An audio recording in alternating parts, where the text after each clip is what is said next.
Kia ora, I'm Davina Zimmer, and today on The Detail... Good, I can't maneuver. Stay on target. We're too close. Stay on target. America is weaponising its Space Force. It wants New Zealand to join an international operation aimed at deterring a satellite attack from Chinese or Russian forces. The Space Institute's Chris Jackson says it's a fight that would wreak havoc down on Earth. Communications, GPS, we wouldn't be able to talk to people in remote areas. There's a lot of applications these days that use space, and if that suddenly disappeared, society would take a serious step backward. While the race to dominate space first began in the 60s, as journalist Phil Pennington tells me, it was politics, who would put the first person in space, who would get to the moon. But it was still the great powers, the superpowers, Russia versus Soviet Union. And then you get up to the 80s and you have Ronald Reagan and suddenly Star Wars. We will deal with your rebel friends soon enough. Commence primary ignition. Oh, not that Star Wars, the Strategic Defence Initiative that was nicknamed for the film that preceded it. That was going to be the shield, and the fear there was, of course, about nuclear ballistic missiles, and if you could take them out with the shield. The idea was far ahead of the technology, so the technology didn't work and they never went very far with it. The practice of countries weaponising their space assets has only really started in the last couple of decades. So how worried do we need to be about a war in space? Jackson, who is the Mission Operations Centre lead at Te Pūnaha Aotea Space Institute, says we need to take this seriously. Certainly in the last few years, we've seen Russia and China have both detonated anti-satellite weapons in space. And, there are moves afoot to try and, have international treaties to stop this sort of thing. The Space Force General Michael Gutlein told US lawmakers that his team is, quote, on a journey to forge a purpose-built space force to deter and, if needed, defeat any rival to maintain control of the space domain.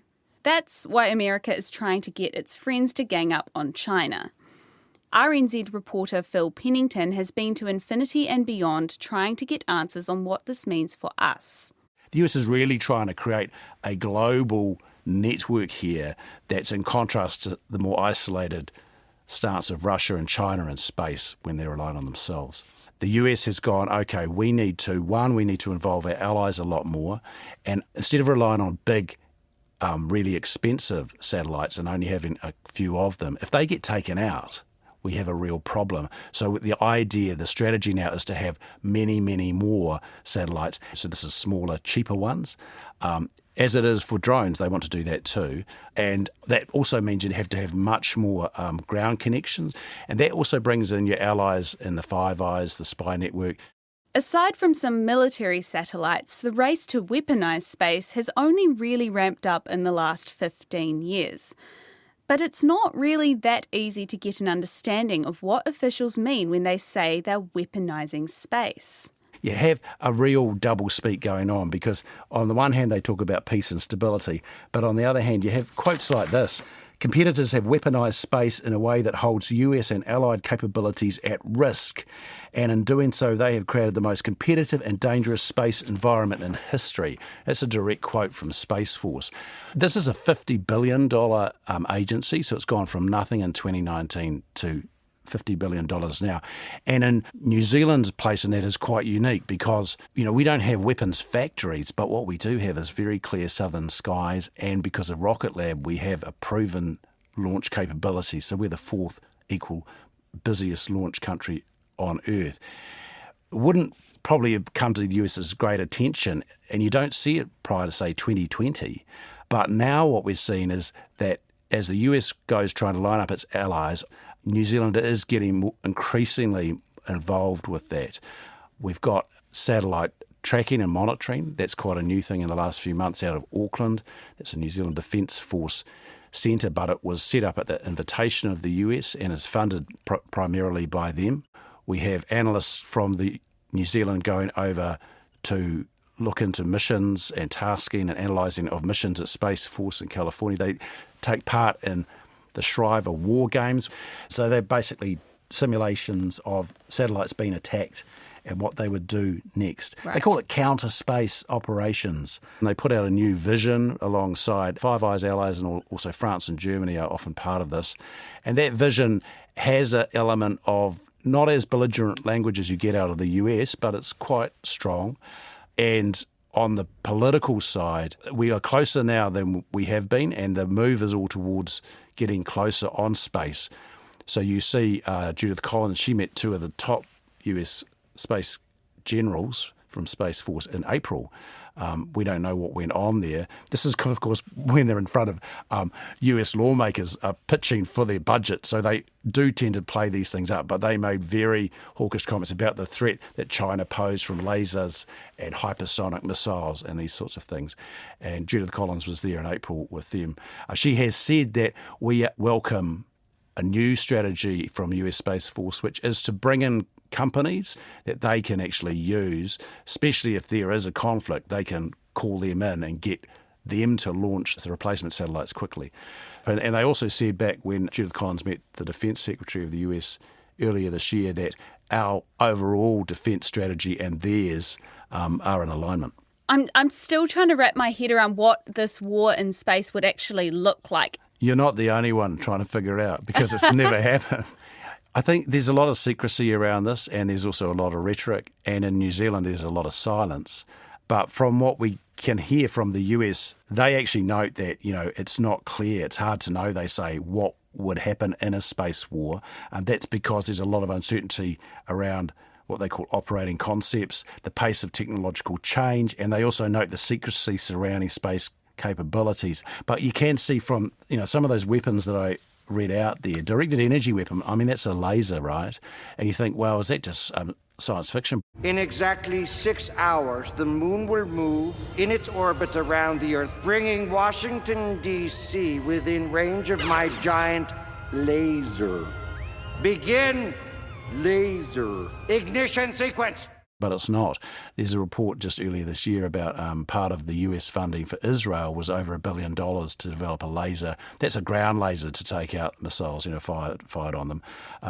But lasers in space. They talk about, using lasers to dazzle the other satellite. Because if you're talking satellites, mostly a communication tool, if you can confuse them or take out their comms, electromagnetic warfare is another thing that they're doing. And there are experiments and multi-millions of dollars being put into this. And Rocket Lab, our own company, which has also got a US arm, of course, and they launch out of the US, that's involved in all of these fronts. They're putting up a satellite next year. It's going to test that they can get one up quickly, and then it's going to go up against another satellite from another company, and they're going to have a little fight.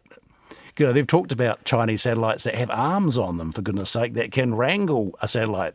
So this is, you talk about like very what they call kinetic energy weapons, or actually wrangling each other with arms. They're going to test that next year. Rocket Lab's also been involved with some of the electromagnetic stuff. You have a whole range. See, there's a defensive and offensive thing in all of this. Whatever can be used for defence, right, can also be used for offence. But if you turn defence into offence, if you can use a satellite for tracking the weather, you might be able to use it for tracking enemy movements on the ground. Surveillance. And if you can blind that satellite by lasers or electromagnetics, then you can take out some of your enemy's line of sight. So we already have skin in the game. But just how big a role can New Zealand play in America's moves to ramp up space capabilities when they're rooted in an anti-China rhetoric? We don't know.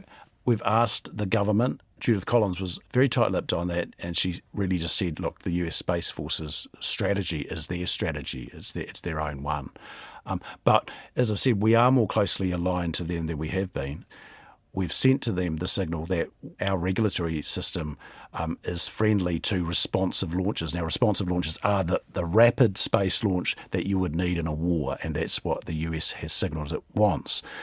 The language in the US, a lot of it is disturbingly hawkish about China, but it's hard to separate that from the political driver there. The Pentagon is known for using this sort of language when they want to get money out of lawmakers for their projects. It probably makes our Defence Force fairly nervous, and you won't find that language here. You will find in our defence strategy and in the vision that they've signed up with allies talk about needing to be combat ready. but it's usually framed in, keeping space safe and stable. China, I think, would be looking at this, and they're not going to be too chuffed about it. I mean, they've been outspoken about New Zealand's interest in AUKUS Pillar 2, and there's similarities, because AUKUS Pillar 2 is about sharing advanced military technologies. Well, that's what's going on here with space already. But because the AUKUS Pillar 2 debate has been so public, the space stuff has not. And the other thing to remember is that this is all happening in the Indo-Pacific, which we agree with the Americans is the most contested region where the tensions are highest. And that gets us to the point of, if you're on the side of the US and New Zealand is increasingly inside that tent, it's hard to say whether that actually makes you a target or is more of a deterrent. What we know about China's views really come from what the US spy agencies say they know, which is that the Chinese military believes that when it comes to space, they need to act first. The take on that from a very influential think tank in the US that advises the Department of Defense, that the Chinese, when they think about space, they're thinking, man, if we go first, we can take out their satellites. We can punch them in the eye. We can poke them in the eye. We can make them blind. That's what that's saying. And yeah, that's a bit of a worry, because a lot of the US language is in these studies is about, we need to gear up and get our allies to gear up as a deterrent. And while New Zealand's relationship with China hasn't been that rosy as of late, think Chinese cyber attacks on Parliament and its warnings over AUKUS, we do seem to be cozying up to Space Force. I think the key thing here is we have already made moves under successive governments down this track. 2015 is when we joined something called the Combined Space Operations. That's sort of a pact that's just a name, but there is a Combined Space Operations Centre behind that runs out of the US, and we're also active there. So it puts us very much in the tent, the various moves we've made and setting up the satellite tracking in Auckland now in the US camp on this. And that hasn't happened with a lot of debate in public in New Zealand. I mean, New Zealand's becoming quite a key player in these big political talks, aren't they? I mean, for such a small country, we're taking up quite a big position in the Space Force. Yeah, and you can see it. They've got a thing. They love these names, the Americans. They have badges called Space Trooper and, this Fighters On hashtag that they use. Well, they have an operation called Operation Olympic Defender, and that is an allied operation in the space domain awareness to improve tracking in space. And we are one of the countries just in March were invited along with France and Germany to join that. We're still considering whether to do that. Interestingly, France, according to media reports, is saying, well, we want to make sure that we've got operational sovereignty if we join up to that. I asked Judith Collins if we have broached that same thing, didn't get an answer on that. Okay, so if there was to be a satellite fight in space, what impact would it have on us thousands of kilometres away?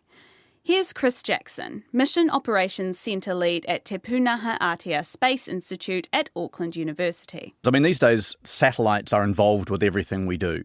We can look at, say, some of the obvious ones like Sky TV or communications and things like that. GPSs or GNSS, Global Navigation Satellite Systems, for example, something that we obviously use every day these days for driving our cars around and getting to the pub on time or whatever. But behind that, there's a lot of other services that use GPS or use the services that GPS or GNSS provides. Navigation and timing is really, really important, and it keeps all of our electric grids synchronized. It keeps our banking cryptography and the likes and all our banking transactions. It keeps them secure. It keeps all of our mobile phones synchronized. And without the synchronization, a lot of these services would stop working. So synchronizing our phones, what do you mean by that? So when your phone transmits data, these days it's quite a complex protocol. Your phone gets allocated a very short transmission time, and all the different phones that are talking to a cell tower get allocated a little time, and they have to transmit it in their right slot, let's say. And if they don't, then they'll transmit over top of each other, and no one will be able to talk to each other. Right. So actually has quite a big impact on how we live our day-to-day life, right? Even though we might not be that aware of it. Absolutely. Satellites, space, I should say, is really involved with just about everything we do. And yeah, you're right. Most people probably don't understand the level of, say, involvement and all the different services that currently use space. One of those services is communication, an area where satellites play a particularly important role if networks on Earth were to break down. like, for example, in a severe weather event. When Cyclone Gabrielle plunged the Hawke's Bay region into phone and internet outage last year, Elon Musk and his Starlink system, which is made up of thousands of satellites, saved the day. It's another telecom satellite system. Like Sky TV would use what's called a geostationary telecom satellite, and that is around about 36,000 kilometres above Earth. It's above the equator. The problem with those sort of systems is you end up with quite a large delay when you talk. If you used to use telephones, 20, 30 years ago to talk to someone in the UK or whatever, you would always have that horrible delay of half a second or something, which is, can be quite annoying. The interesting thing about Starlink, they're in low Earth orbit. The downside of that is you need thousands of them to make it work because each satellite can only see a very small part of the Earth. But because it's only a few hundred kilometres above Earth, this delay is almost negligible. So yeah, Starlink has become, I guess, the first one of these mega constellations to get into orbit, and they have kind of become really popular and able to be deployed to remote locations such as, say, in Gisborne area or whatever went during Cyclone Gabrielle. And you don't need cell towers. You can directly communicate to the spacecraft, and that allows you to sort of communicate when a lot of other systems are down. So how does that work? Does it work as a cell phone tower? Yeah, sort of. So that the ground station or the terminal on the ground can transmit up to the spacecraft. The satellites are moving quite quickly, so it will hand over to another one that will come into view a few minutes after the previous one, and it's always handing over to another satellite every few minutes. But yes, then the satellites transmit down into the ground, and then you can get into the normal phone or internet networks. So it gives people the ability to communicate, which is really vital in disasters. Yeah, absolutely. And not just disasters, these sort of systems are also used on planes. So when, these days you jump on an Air New Zealand plane and, you get internet access. So you can, surf the web or whatever when you're on a plane or when you're on a boat, or all these other sort of systems, which in the past would be much more difficult. Oh, right. Wow. So that's all satellites as well. Yep. Right. Yep. Okay. Now we've got this idea of a space war, a war in space. How destructive would it be if countries started tampering with other countries' satellites? Well, we've just been talking about the applications, and I guess if some of those applications suddenly went away, and again, I'll use GPS. We use that in just about every part of our everyday life. It's really become part of a critical infrastructure. It synchronises the power grids and our mobile phones and all of our banking transactions, those sorts of things. So if those services went away, we would have a lot of problems, and a lot of these systems would stop working. And that's why these days there are a lot of other systems out there. A lot of countries or continents like Europe, whatever, have their own GPS systems called Galileo. China has one, Japan has something, India, Russia.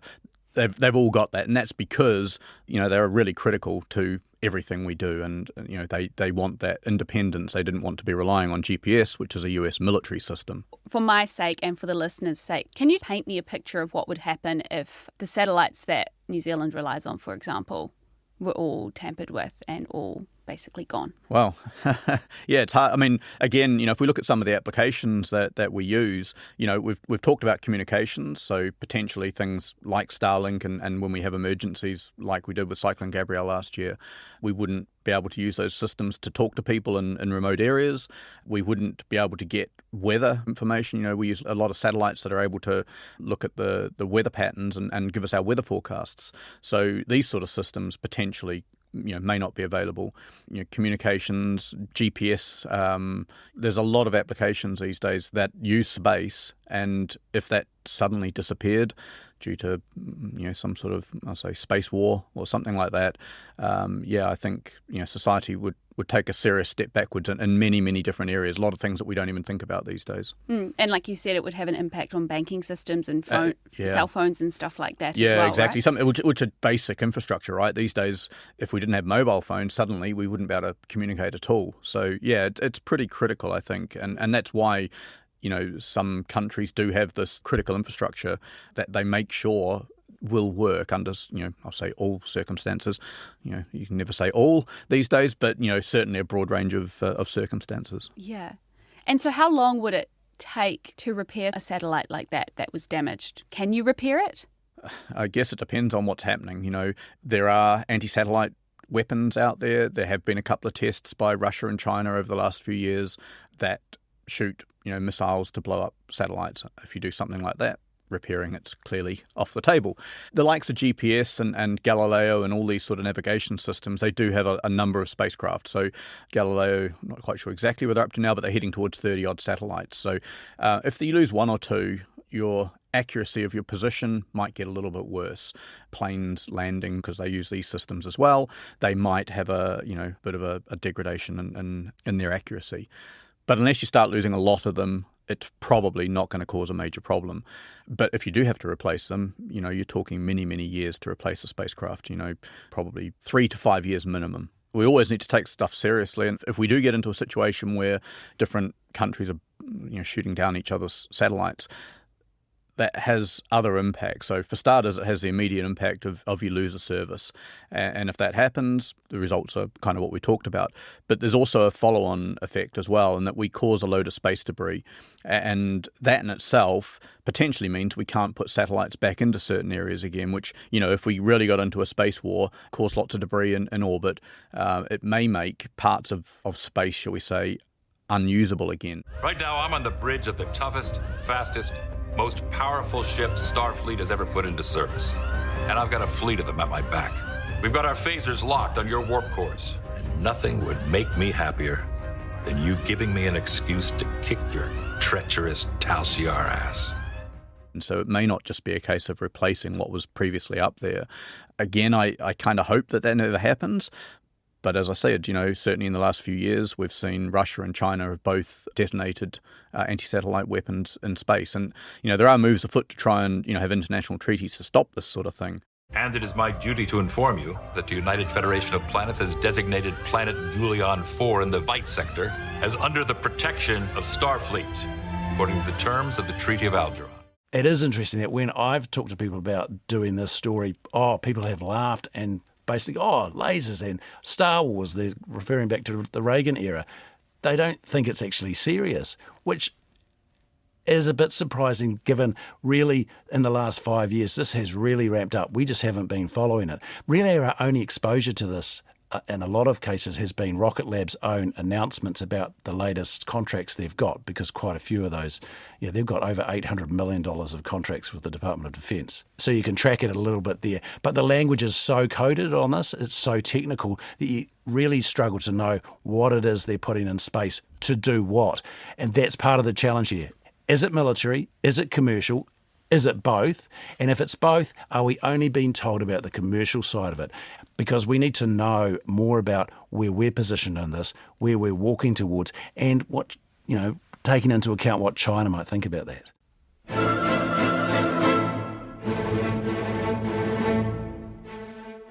That's all for today. The Detail is a newsroom production supported by RNZ and NZ On Air. This episode was engineered by Mark Chesterman and produced by Alexia Russell. Thanks to Phil Pennington and Chris Jackson. I'm Davina Zimmer, ka kite anō.